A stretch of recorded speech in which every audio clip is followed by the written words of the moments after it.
दोस्तों, आज के समय की जीवन शैली बहुत बदल चुकी है। पुराने जमाने के ऋषि मुनि एक ही जगह पर कई सालों तक तपस्या करते थे, यानी उनका फोकस पावर बहुत अधिक था।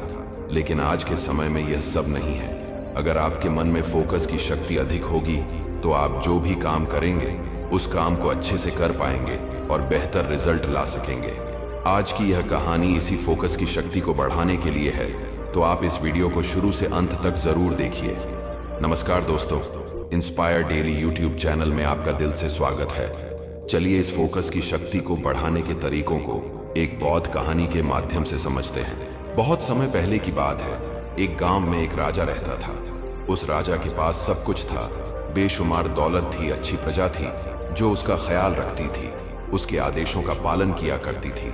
और राजा भी अपनी प्रजा का खूब ध्यान रखा करता था। उन्हें कभी किसी चीज की कोई कमी महसूस नहीं होने देता। कहने को तो उस राजा के पास सब कुछ था, किसी चीज की कोई कमी नहीं थी, लेकिन उसका मन कभी किसी एक काम पर नहीं टिक पाता। वह जब भी किसी भी चीज को करने का प्रयास करता तो उसका ध्यान कहीं और भटक जाता। इस चीज को लेकर वह बहुत परेशान रहता था।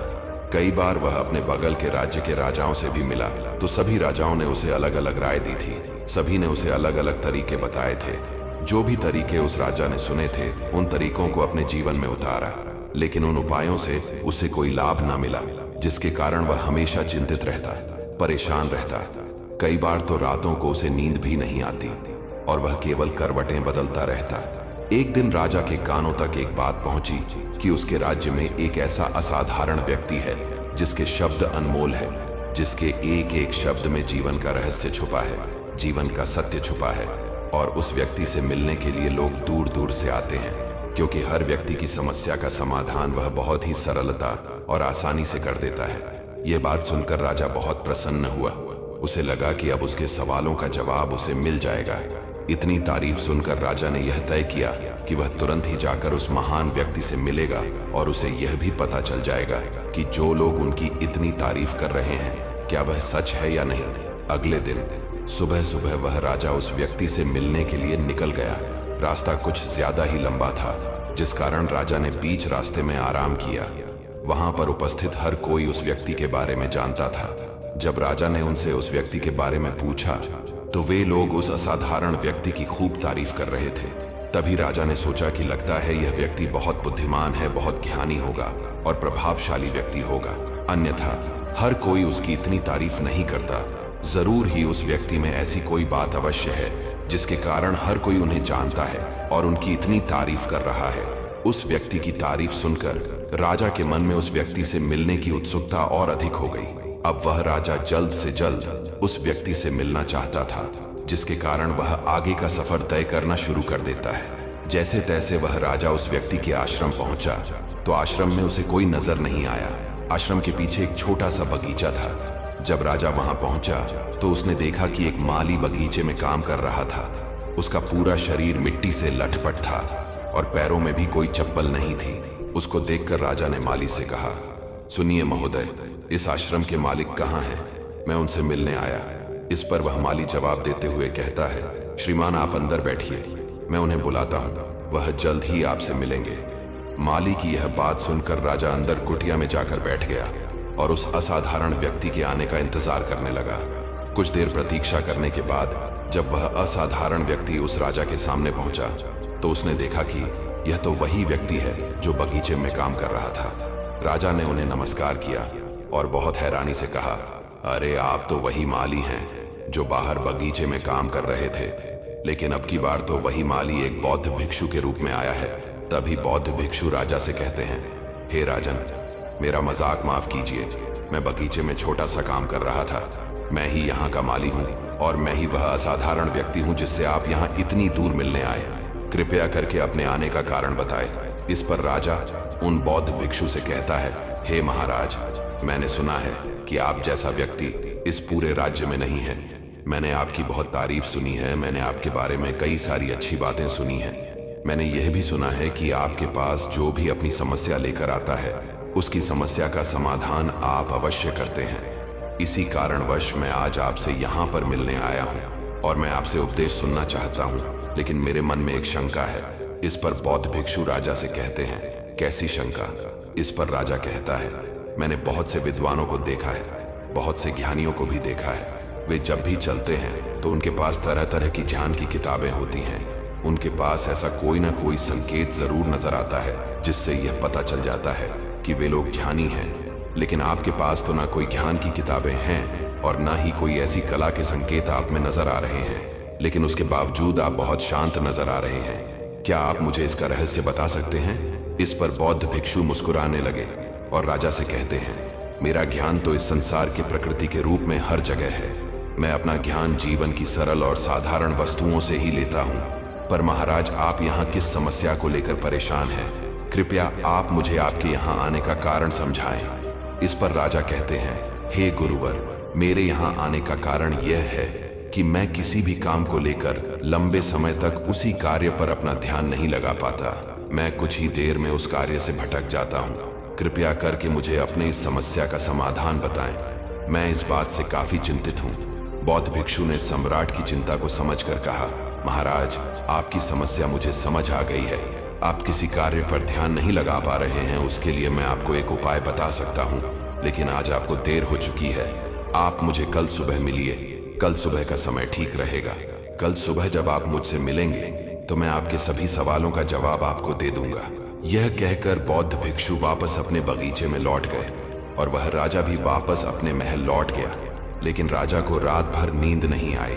वह बस यही सोच में लगा था कि आखिर बौद्ध भिक्षु मुझे क्या बताने वाले हैं। वह तो मुझे एक साधारण से माली नजर आ रहे हैं, लेकिन जिस तरह से उनका मन शांत था, जिस तरह से वह शांत नजर आ रहे थे, ये बहुत आश्चर्य करने वाली बात है। रात भर राजा इन्हीं ख्यालों में खोया रहा। अगले दिन सुबह सूरज निकलने से ठीक पहले राजा उस आश्रम पर वापस पहुंचा। वहां पर बौद्ध भिक्षु पहले से ही उपस्थित थे। जैसे ही राजा वहां पहुंचा तो बौद्ध भिक्षु ने एक पानी का छोटा सा जग उस राजा के हाथ में थमाते हुए कहा, इसे लीजिए और पौधों पर धीरे धीरे पानी डालिए। और ऐसा करते करते ये आपके सामने पूरे 15 पौधे हैं। इन सभी पर आपको इसी प्रकार पानी डालते चले जाना है। लेकिन जब आप इस क्रिया को कर रहे होंगे तो उस वक्त मेरी एक बात का अवश्य ध्यान रखिएगा कि आपको इस दौरान कुछ और नहीं करना है, ना कुछ सोचना है और ना ही कहीं आपका ध्यान भटकना चाहिए। आप जब इन पौधों को पानी दे रहे होंगे तो आपका पूरा ध्यान केवल इन पौधों पर ही होना चाहिए। यदि इस बीच आपके मन में कोई विचार आए तो वहीं पर रुक जाइएगा और फिर दोबारा से पहले पौधे से पानी डालना शुरू कीजिएगा। और जब आप मेरी बात मानकर ठीक इसी प्रकार इन सभी 15 पौधों को पानी दे देंगे, तब आप मेरे पास आइएगा और मैं आपके सभी सवालों का जवाब आपको दे दूंगा। उस राजा ने आज तक ऐसा कोई काम नहीं किया था और राजा को यह काम बहुत छोटा सा लग रहा था। वह राजा पहली बार ऐसा कोई काम करने जा रहा था। राजा उस पानी के जग से पहले पौधे पर बहुत ही ध्यानपूर्वक पानी दिया और फिर दूसरे पौधे की ओर आगे गया। दूसरे पौधे पर भी उसने ध्यानपूर्वक पानी दिया। फिर उसने तीसरे पौधे पर पानी देना शुरू किया ही था कि उसके मन में तरह तरह के विचार उत्पन्न होने लगे। उसे अपने महल का बगीचा याद आने लगा, जहां पर तरह तरह के फूल थे, तरह तरह के पौधे लगे हुए थे। तभी अचानक उस सम्राट को उन बौद्ध भिक्षु की बात याद आ गई। यदि मन में कोई भी विचार उत्पन्न हो तो उसे फिर से पहले पौधे से पानी देना शुरू करना होगा। वह तुरंत ही पहले पौधे के पास वापस पहुंचा और उसने फिर से पहले पौधे को पानी दिया। दूसरे पौधे को उसने फिर से ध्यानपूर्वक पानी दिया। जैसे ही वह तीसरे पौधे पर पहुंचा, उसके मन में फिर से कई तरह के विचार उत्पन्न होने। अब की बार यह सोच रहा था, पता नहीं मेरे बिना मेरे साम्राज्य में क्या हो रहा होगा। और अब की बार राजा को बहुत क्रोध आने लगा। उसने सोचा कि आखिर मैं यह छोटा सा कार्य क्यों नहीं कर पा रहा हूँ। वह तुरंत ही फिर से पहले पौधे के पास पहुंचा। उसने अब की बार बहुत ध्यानपूर्वक पहले पौधे को पानी दिया, दूसरे पौधे को भी ध्यानपूर्वक पानी दिया। ऐसे करते करते अब की बार वह राजा करीबन 5 पौधों में बहुत ही ध्यानपूर्वक पानी दे चुका था। लेकिन अब की बार जैसे ही उसने छठे पौधे पर पानी देना शुरू किया तो उस पानी को देखकर राजा के मन में नदी के विचार उत्पन्न होने लगे और राजा अब बहुत परेशान हो चुका था। जितनी बार वह पौधों को पानी देने का प्रयास करता है तो हर बार वह असफल हो जाता। उसका मन उतना ही ज्यादा व्याकुल होता जाता और वह खुद पर क्रोधित हो जाता है। राजा ये बात बहुत अच्छी तरह से जानता था कि वह भिक्षु उसकी परीक्षा ले रहे हैं। वह बहुत बुद्धिमान था, इस कारण उसने उन बौद्ध भिक्षु के सभी नियमों का पालन करना जरूरी समझा। वह राजा जितनी बार भी कोशिश करता तो वो हर बार वह असफल हो जाता। उसका मन उतना ही ज्यादा व्याकुल होता जाता है, हमेशा खुद को किसी न किसी विचार में उलझा हुआ पाता। ऐसे ही करते करते सुबह से शाम का वक्त हो चुका था, लेकिन अब तक वह राजा पूरे 15 पौधों में पानी नहीं दे पाया। जब बौद्ध भिक्षु लौटकर शाम को वापस आश्रम लौटे तो उन्होंने देखा कि वह सम्राट थक हार कर बैठा हुआ है और तरह तरह की विचारों में उलझा हुआ है। तभी बौद्ध भिक्षु राजा के पास पहुंचे और कहने लगे, हे राजन, मैं आपकी ईमानदारी से बहुत खुश हूँ। आपने अपने कार्य को पूरे मन और लगन के साथ करने का पूरा प्रयास किया, इसलिए जो बात मैं आपको बताने जा रहा हूँ उसे बहुत ही ध्यानपूर्वक सुनिएगा और समझने का प्रयास कीजिएगा। जब हमारा मन विचारों से खाली हो जाता है तब उसमें मन का असली स्वरूप नजर आता है। तब साधारण से साधारण सा काम भी हमें ज्ञान और शांति देता है। इस पर वह राजा उन बौद्ध भिक्षु से कहता है, हे महाराज, पर यह कैसे संभव है?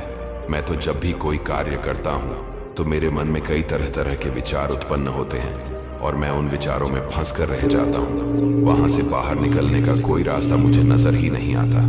तभी बौद्ध भिक्षु मुस्कुराने लगे और राजा से कहते हैं, हे राजन, आप पौधों में पानी नहीं डाल रहे थे, आप तो जल्दी जल्दी अपने इस कार्य को बस खत्म करना चाहते थे। आपके मन में तो यह विचार उत्पन्न हो रहा था कि आप जल्द से जल्द इन 15 पौधों में पानी दे दो और उसके बाद आप मुझसे मिल सको, मुझसे अपने प्रश्नों का उत्तर जान सको। किसी कारणवश यह कार्य आपको बोझ सा प्रतीत हो रहा था, मानो मैंने आपके कंधों पर एक बोझ रख दिया हो, और यही कारण है कि आप अपने आप को इस पल में रोक नहीं पाए। जब हमारे सामने रखा हुआ कार्य बोझ लगता है तो हम उसे बस जैसे तैसे खत्म करना चाहते हैं और उस काम को करते समय हम अपना पूरा ध्यान उस कार्य पर नहीं दे पाते। किंतु अगर तुम इस पल के महत्व को समझ पाते तो इसके महत्व को महत्व दे पाते और केवल पौधों और पानी पर ही ध्यान देते तो तुम्हें कोई भी विचार परेशान नहीं कर पाता। इस पर वह राजा कहता है, हे महाराज, मुझे आपकी यह बात समझ में आ रही है कि मैं जल्दी जल्दी इस कार्य को खत्म करके आपसे मिलना चाहता था, जिस कारण मेरा मन इस कार्य में पूरी तरह से नहीं लग सका। लेकिन यह एक पल है जो हम जी रहे हैं, उस पल में रहना बहुत कठिन है। क्या मुझे इसके लिए कोई तपस्या या तप करना होगा? इस पर बौद्ध भिक्षु एक बार फिर मुस्कुराने लगे और राजा से कहते हैं, जिस शांत मन की तलाश आप कर रहे हैं वह शांत मन तो पहले से ही मौजूद है, वह तो पहले से ही आपके भीतर है। इसके लिए आपको कहीं भी जाने की कोई आवश्यकता नहीं है और ना ही आपको कहीं शांत जगह जाने की आवश्यकता है। इसके लिए कुछ जरूरी है तो वह है अपनी सांसों पर ध्यान देना। इसलिए अपनी सांसों पर ध्यान देना सीखो। हम किस तरह से सांसें ले रहे हैं और किस तरह से त्याग रहे हैं, इस बात को देखने और समझने का प्रयास करें। तब आपको यह समझ में आ जाएगा कि आपका शांत मन तो आपकी सांसों के साथ ही बना हुआ है। उसके बाद आप चाहो तो कोई भी कार्य करते वक्त भी अपनी सांसों पर ध्यान दे सकते हैं। जब आप कहीं चल रहे हो, कोई ऐसा कार्य कर रहे हो, तो आपको अपनी सांसों पर ध्यान देना चाहिए, या कोई भी ऐसी क्रिया जो आपको वर्तमान से बांधे रखे। इसका एक और तरीका है, 2-4 मिनट अपने आसपास की प्रकृति पर गौर करो, देखो कि क्या चल रहा है तुम्हारे आसपास। इससे आप वर्तमान में आ जाओगे। फिर आप अपने कार्य को जल्दी जल्दी बस यूं ही खत्म नहीं करके उसे पूरे मन से करने का प्रयास करें, जिससे आपका मन एकाग्र होगा। और जब आपका मन एकाग्र होगा तो आप चाहे कोई भी कार्य क्यों ना करो, फिर चाहे वह छोटा हो या बड़ा, आपका मन उसमें पूरी तरह से विलीन हो जाएगा और वह कार्य ही आपको शांति और ज्ञान भी प्रदान करेगा। ऐसे समय पर हमारे मन में किसी प्रकार के कोई विचार उत्पन्न नहीं हो पाते हैं, और जब हम ऐसा करते हैं तो कर्ता और कर्म एक हो जाते हैं और हमारे भीतर की जो शांति है वह प्रकट होने लगती है। हम उसमें मग्न हो जाते हैं। इसे आप चाहे तो आनंद कह सकते हैं या फिर वर्तमान में जीना कह सकते हैं, और यह अवस्था सरलता से प्राप्त भी कर सकते हैं। बस आपको केवल अभ्यास करना होगा। बौद्ध भिक्षु राजा से कहते हैं कि जो मन मुश्किलों में शांत रहता है, मुश्किलों से भागता नहीं है, केवल सचेत रहता है, वह मन हर परेशानी को पार कर सकता है, हर दुविधा से बाहर निकल सकता है। राजा को वह बौद्ध भिक्षु की यह सारी बातें समझ में आ चुकी थी। उसने बौद्ध भिक्षु को प्रणाम किया और वहां से वापस वह अपने राजमहल लौट आया। उसने अब अपनी सांसों पर ध्यान देना शुरू किया और धीरे धीरे इस निरंतर अभ्यास के कारण वह अपने हर कार्य को ध्यान और मन लगाकर किया करता था, जिससे उसे असीम शांति मिलती थी और वह छोटे छोटे कार्यों से भी ज्ञान प्राप्त कर लेता था। इसलिए दोस्तों, कभी किसी कार्य को बोझ मानकर मत कीजिए, क्योंकि यदि आप उसे बोझ मानेंगे तो जल्दी जल्दी उसे आप अपने ऊपर से उतारने का प्रयास करेंगे, अर्थात उसे जल्दी जल्दी खत्म करने का प्रयास करेंगे। लेकिन इस प्रयास के दौरान आप जो भी कार्य करेंगे वह पूरे मन और लगन से नहीं हो पाएगा, और ऐसे में आप उस कार्य को जो अंजाम देना चाहते हैं, हो सकता है कि आप उसे अंजाम भी ना दे सके, और इसी कारणवश आपके मन में तनाव भी पैदा हो जाता है। हम चिंतित भी रहने लगते हैं, परेशान रहने लगते हैं, क्योंकि जो अंजाम हम उस कार्य को देना चाहते थे वो अंजाम हम उस कार्य को ना दे सके। और हम में से अधिकांश लोग यही गलतियां करते हैं। जब उन्हें कोई कार्य सौंपा जाता है तो वह उस कार्य को करने का प्रयास तो करते हैं, लेकिन वह चाहते हैं कि वह कार्य बहुत जल्दी खत्म हो जाए, और वह उस कार्य को करते वक्त अपने आप को वहां नहीं रख पाते, बल्कि उनका मन तो कहीं और ही भटकता रहता है, जिससे हमारा मन हम पर हावी होने लगता है, हमें तरह तरह के विचार दिखाता है, और हम उन विचारों में डूबते चले जाते हैं, हम उन विचारों में फंसते चले जाते हैं, और फिर वहां से हमें निकलने का कोई रास्ता नजर नहीं आता, जिससे हमारे मन में तनाव पैदा होने लगता है। हम बहुत परेशान रहने लगते हैं, हम चाहकर भी किसी कार्य को नहीं कर पाते, और जो कार्य हमें वर्तमान की ओर ले जा सकता था, उस दरवाजे को हम खुद ही बंद कर देते हैं, क्योंकि वह कार्य हमें बोझ लगने लगता है। इसलिए जब भी आप कोई कार्य शुरू करना चाहते हैं तो उससे पहले अपना पूरा ध्यान अपनी सांसों पर केंद्रित करें, और फिर आप चाहे तो अपने काम के दौरान भी अपनी सांसों पर अपना ध्यान लगाए रख सकते हैं, और यही सांस का जो ध्यान है ये आपके काम के ध्यान में परिवर्तित हो जाएगा, और इस कार्य में जो भी कठिनाइयां उत्पन्न हो रही हैं उसे आप पल भर में सुलझा देंगे। फिर चाहे वह कैसी भी विपरीत परिस्थितियां आपके सामने क्यों ना आ जाए, आप उस कार्य को पूरे मन और लगन के साथ पूरा करके ही रहेंगे। दोस्तों, आशा करता हूं कि यह कहानी आपको पसंद आई होगी। अगर आपको यह कहानी पसंद आई और हमारी वीडियो अच्छी लगी तो प्लीज चैनल को सब्सक्राइब करके वीडियो को लाइक भी कर दीजिए।